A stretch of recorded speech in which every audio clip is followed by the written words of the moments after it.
Familias nicaragüenses, un placer saludarles. Soy Roberto Zúñiga y nuevamente, gracias por acompañarnos.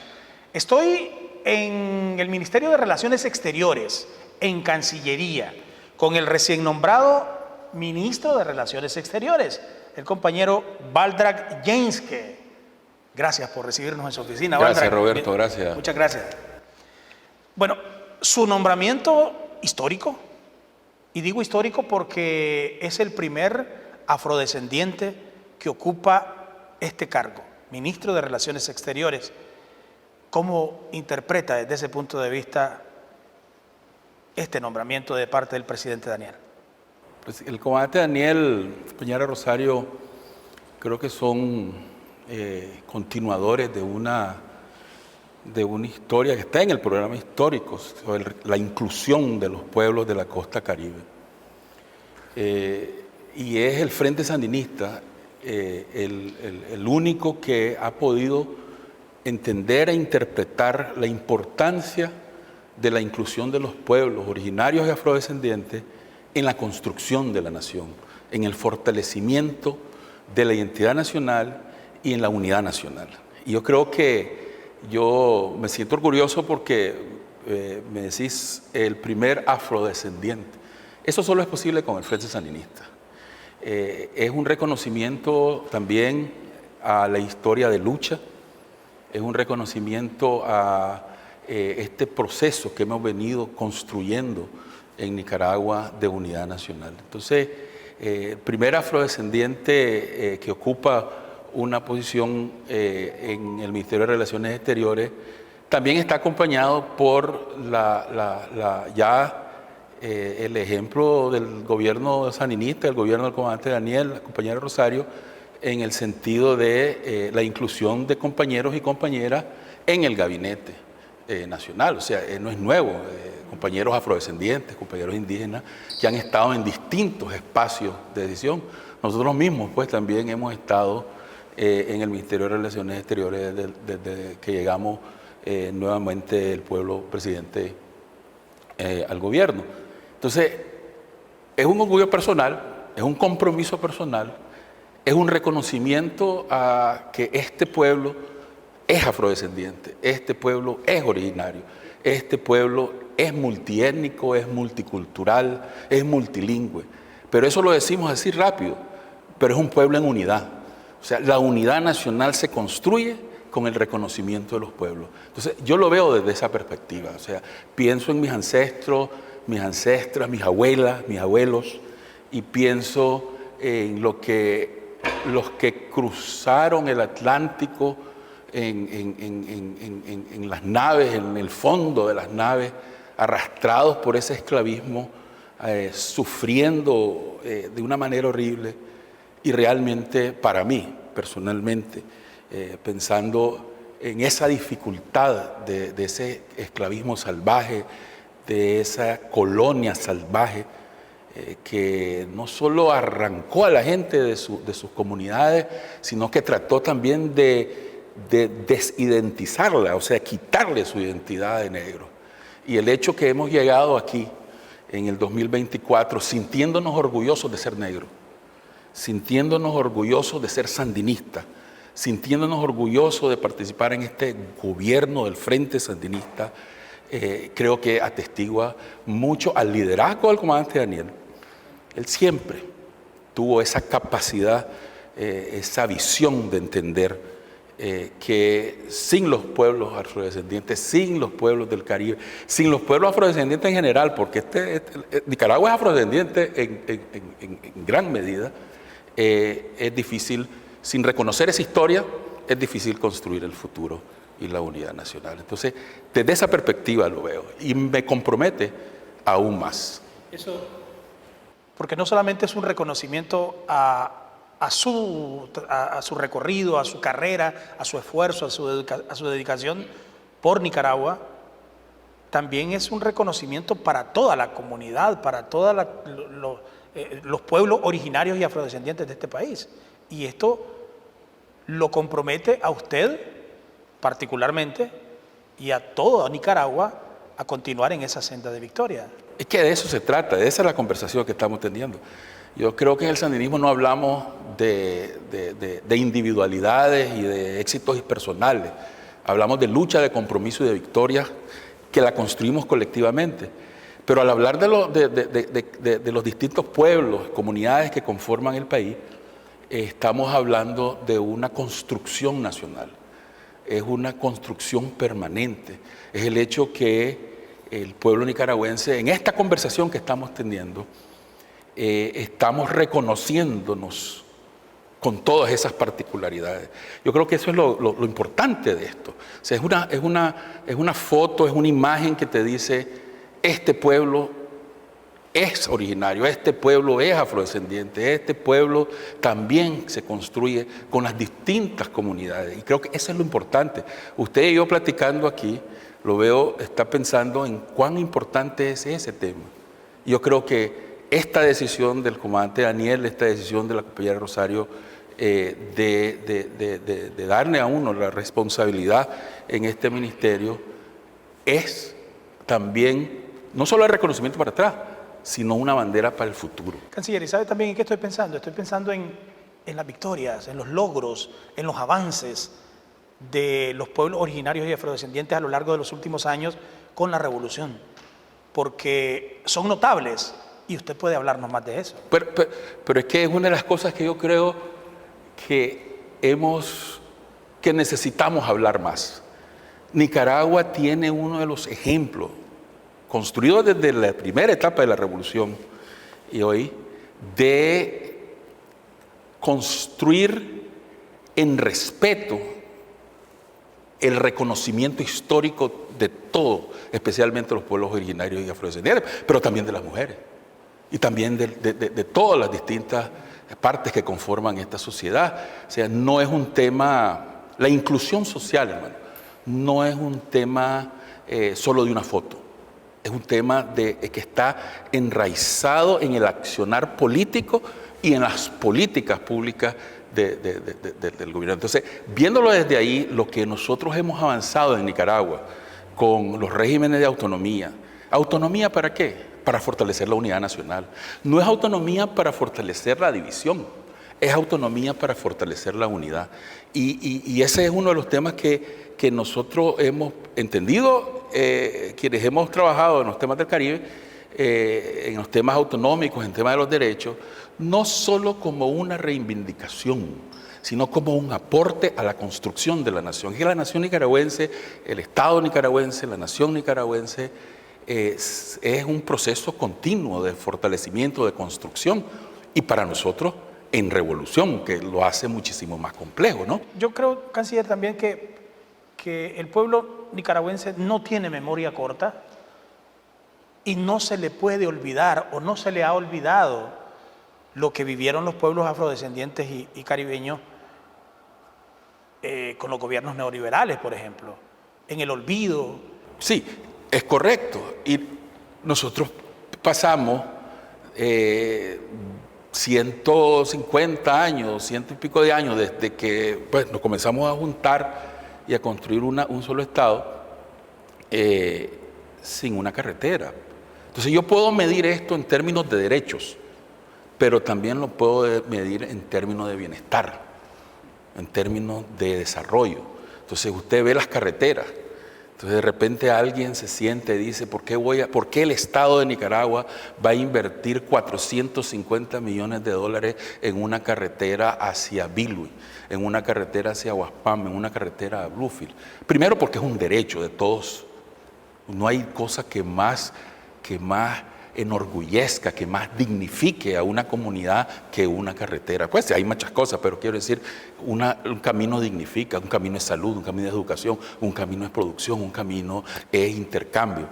Entonces, usted ve lo que hemos avanzado en términos de derechos y de bienestar en el Caribe, hablando de las regiones autónomas, y usted ve que desde el punto de vista del desarrollo humano, yo puedo enlistarle aquí las carreteras, los hospitales, los centros de salud, las comunicaciones, o sea, todo lo que, los puentes, ese puente sobre el río Guagua es una bandera a la unidad nacional. O sea, usted ve ese puente y dice, aquí se está construyendo unidad nacional.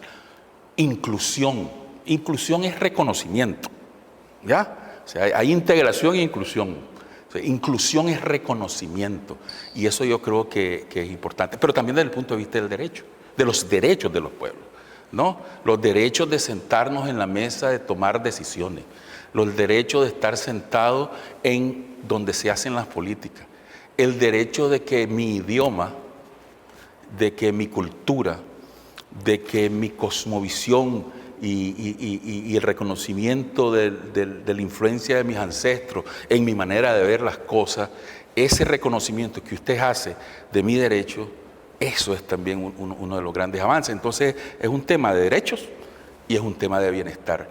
Y en eso la revolución ha logrado una síntesis, voy a decirlo en términos políticos, perfecta, pues.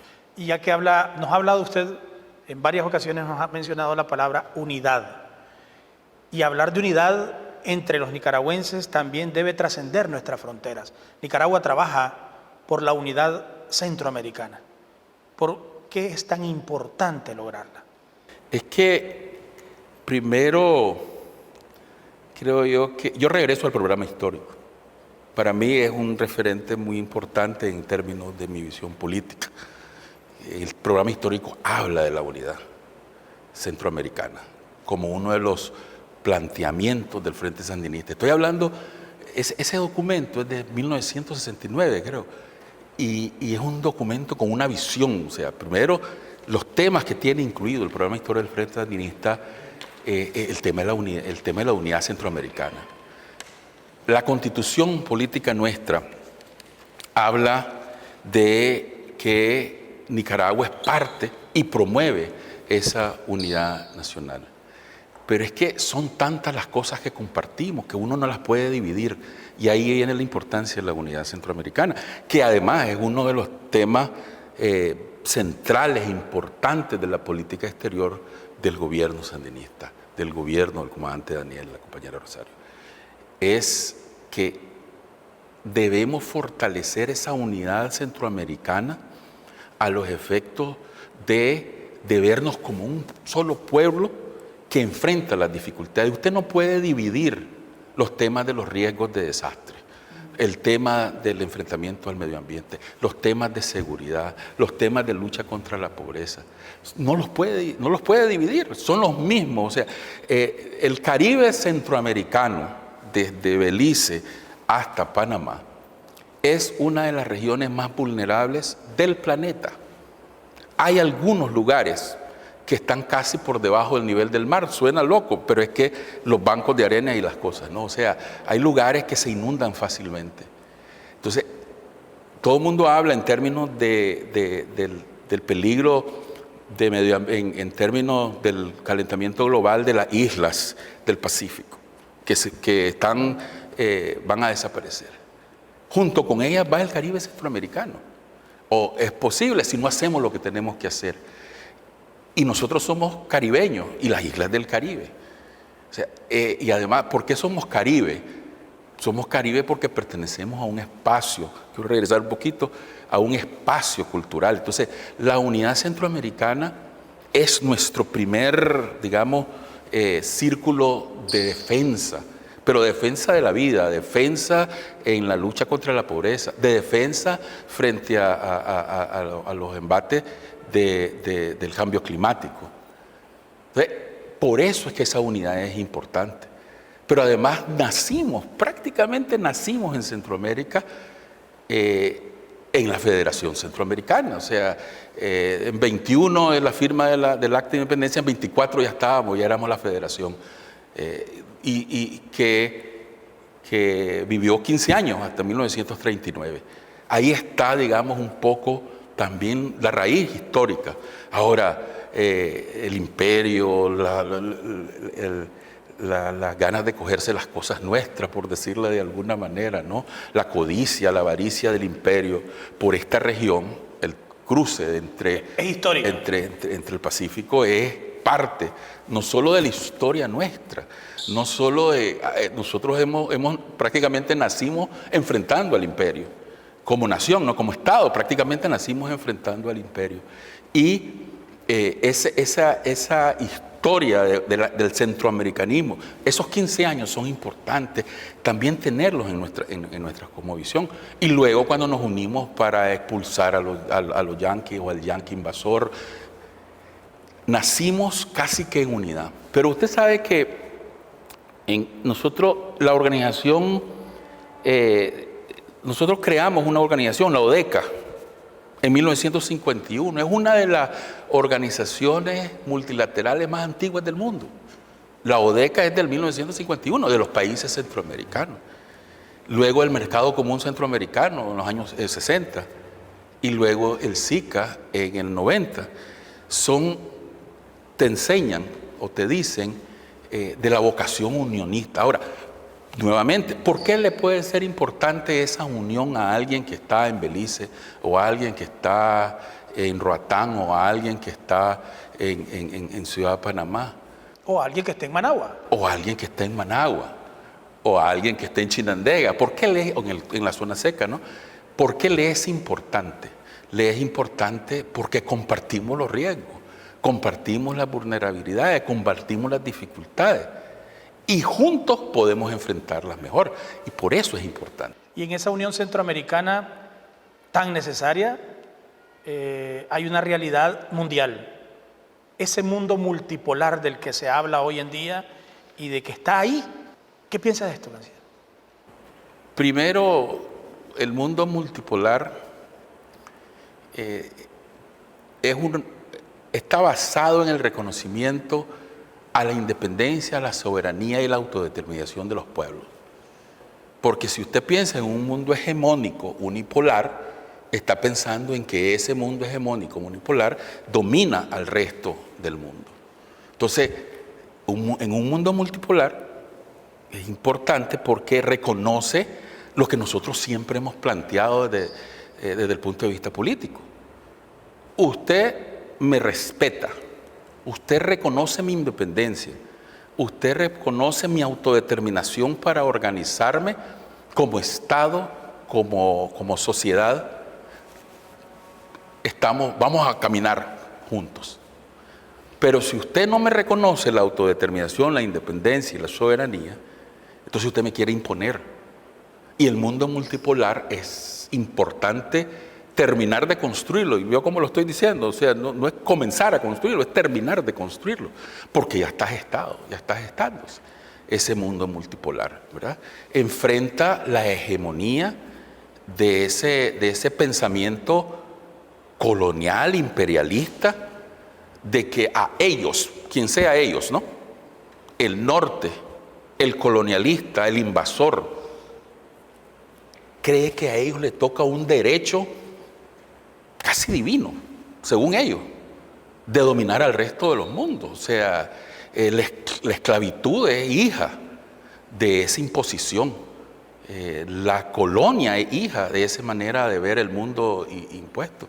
Y entonces viene y se divide en un montón de maneras, ¿no? Cultural, económico, político, internacional.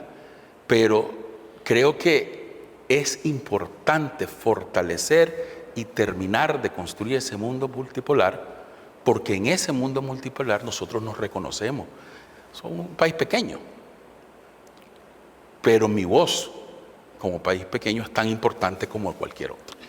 Y tengo independencia, tengo soberanía, tengo autodeterminación. Y eso yo lo voy a defender hasta el último de mi aliento, ¿no? Soberanía, independencia, autodeterminación. Usted lo acaba de mencionar, son temas de los que en reiteradas ocasiones y de diversas maneras, lo dice el comandante Daniel y lo dice la compañera Rosario, Nicaragua es firme en esto es innegociable. ¿Y así? Así es innegociable, porque es el fundamento político que nos hace a nosotros sandinistas, para comenzar, pero es el fundamento político con el que construimos la revolución. Y es el fundamento político con el que fortalecemos esta propuesta que ante el pueblo nicaragüense. O sea, el respeto a mi derecho. Entonces, voy a hacer yo como país he venido construyendo un respeto a la inclusión de mis pueblos, de los pueblos y comunidades internas, igual de manera internacional. Y Nicaragua nunca se mete, Nicaragua nunca está opinando, ni está dando recetas, ni está dando opiniones sobre lo que piensan o lo que hacen o lo que dejan de hacer otros países. Ese es el precepto de la independencia, ¿no? Y como le digo, es parte de este pensamiento político que nos ha hecho a nosotros, que nos ha dado el Frente Sandinista, pero que también está en la espina dorsal del ser nicaragüense. Respetar mi independencia, respetar mi soberanía. Y sobre las mal llamadas sanciones, que no son más que agresiones a los pueblos dignos que no se dejan avasallar. ¿Qué podemos decir de esto, canciller? Es una nueva forma colonial de querer imponer. Esas mal llamadas sanciones han sido condenadas a través de la historia. Las imposiciones, o sea, para que veamos distintas maneras, ¿no? Haití terminó de pagar a Francia casi en los años 70 la reparación a los colonialistas. Haití lo podemos entender. Hay un empréstito, hay un préstamo inglés, creo que le dice, que se hizo en la etapa de la Federación. Se terminó de pagar en los años 70 en Centroamérica. Esa es una manera económica de imponer voluntad, es una manera de reeditar el colonialismo y es una manera de reeditarla en la forma de un imperialismo que cree que sus reglas son las que valen en el mundo, ¿verdad? Hay un total irrespeto al derecho internacional. El derecho internacional está basado en la igualdad, el derecho internacional está basado en la justicia. Estamos hablando los que dice el precepto del derecho internacional, pero no, el imperio, Estados Unidos, los europeos, creen que ese derecho es de ellos y entonces ellos pueden imponer cualquier medida unilateral.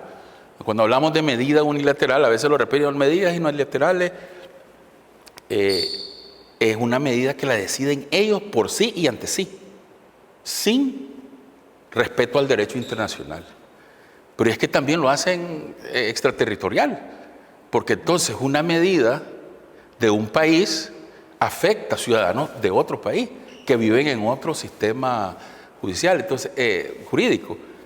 Entonces, este tema de las sanciones no es más que una reedición del colonialismo en su forma más agresiva, el imperialismo, para dominar, pero también para tratar de controlar todas las manifestaciones de independencia y de autodeterminación. O sea, las medidas, el bloqueo a Cuba, pues es una de las medidas que 60 años lleva eso, más de 60 años lleva eso, y eso tiene que ver con medicinas, tiene que ver con alimentación, tiene que ver con oportunidades de desarrollo, tiene que ver con poder establecer arreglos económicos. ¿Por qué? Porque un hegemón, un imperialista dice, no podés ir a hacer negocios o no podés venderle a Cuba.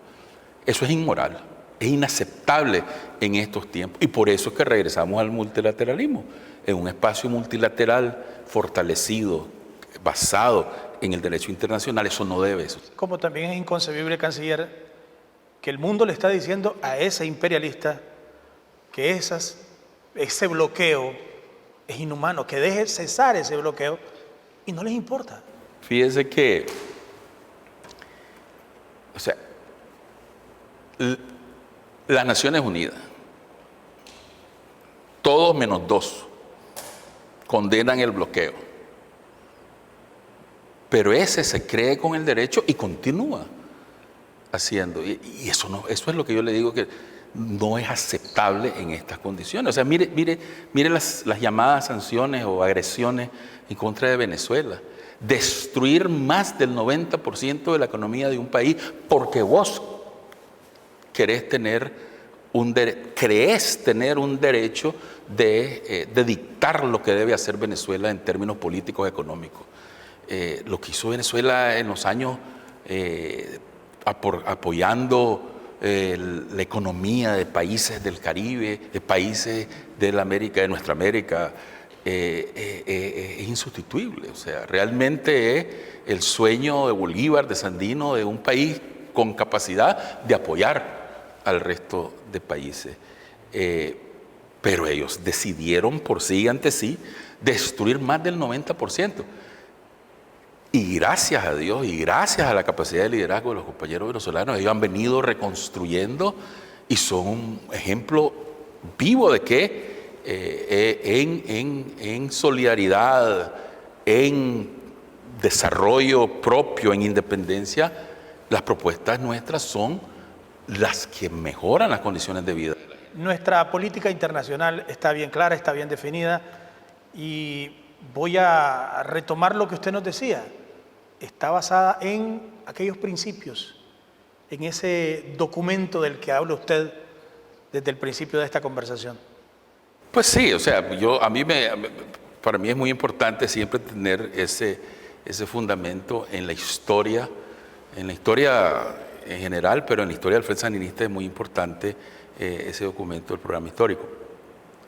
Pero el liderazgo del comandante Daniel en la primera etapa de la revolución del gobierno del Frente Sandinista, ahí nosotros, con el padre Miguel de Escoto, Brockman a la cabeza de la política exterior nicaragüense, conducido por el comandante Daniel, en esa época enseñó que un país como el nuestro es capaz de enfrentar a cualquier imperio en Nicaragua, en la guerra de agresión y en el mundo internacional. O sea, esa condena de la Corte Internacional de Justicia a la agresión de los Estados Unidos en contra de Nicaragua es histórica, pero para nosotros histórica, pero para el mundo también, porque demuestra que un país pequeño como el nuestro puede enfrentar también en ese espacio internacional. Entonces, la política internacional nuestra, basada en esa historia de lucha, en esa manera de vernos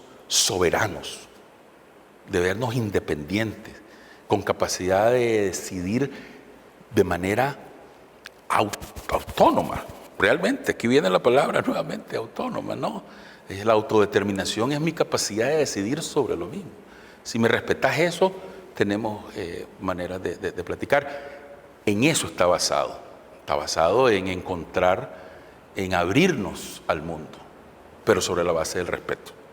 O sea, gracias, si no hay respeto, no tenemos posibilidad de entendernos. Muchas gracias, canciller. A usted. Y suerte. Gracias. Gracias al canciller Walter Jaenske, que nos ha atendido hoy aquí en su oficina. A ustedes, gracias también por la atención prestada. Nos vemos en la próxima.